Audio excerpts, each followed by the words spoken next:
We just had a plane crash into Alpha 4 of the World Trade Center, transmit a second alarm, and start relocating companies into the area.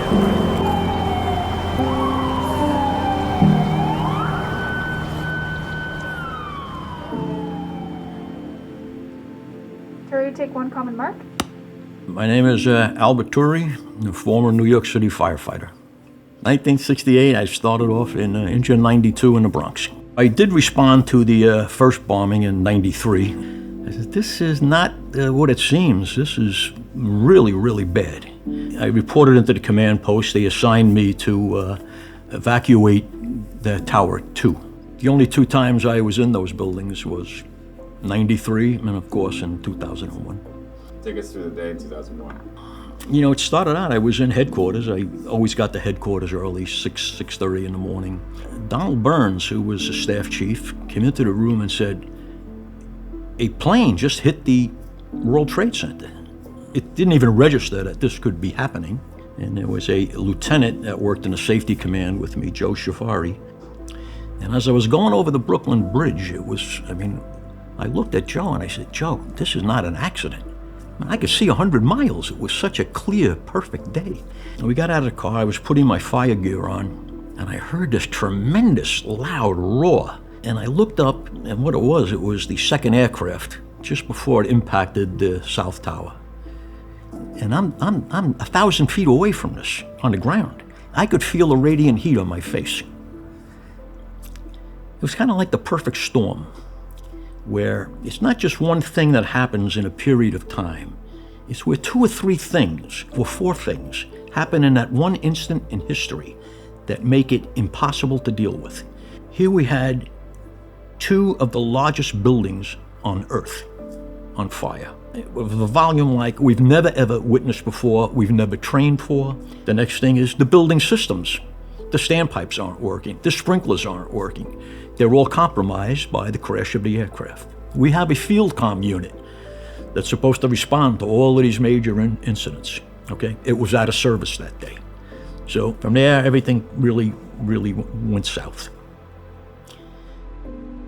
Someone from OEM came over to the command post and he said to us, there's a structural engineer that just said that the towers are showing movement. And the next thing I knew, the end of the world happened. The South Tower was almost a total collapse. So I looked down and I says, Pete, we got to establish a new command post.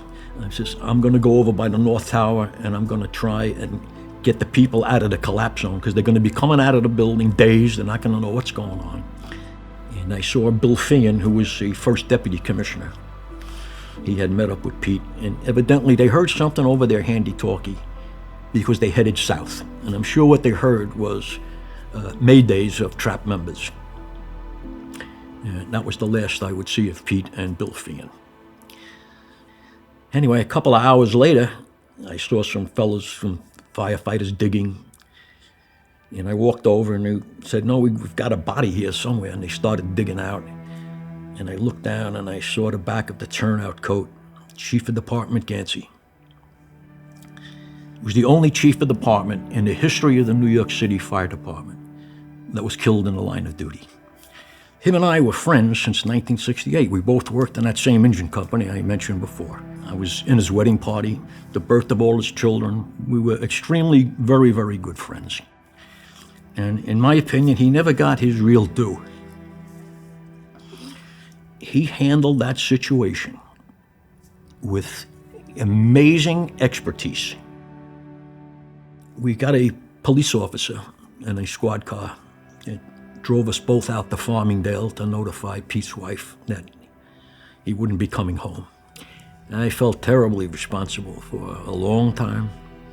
I got over it, but still to this day, you say to yourself, if I would have only done this, if I would have only done this. So that's the story. The story is about the heroes of that day, and unfortunately, they will perish. Do you see a sense of unity in the city that you hadn't seen in a while? Oh, after 9/11, it was unbelievable. To see the people unite behind the flag. I just wish this country would get more united.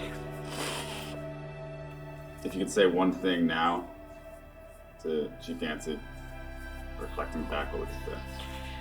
I wish you were still here.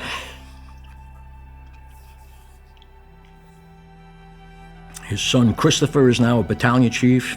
His son Peter is a captain, I believe. His daughter Danielle is married to I believe he's a lieutenant or a captain. So the fire department stayed in that family.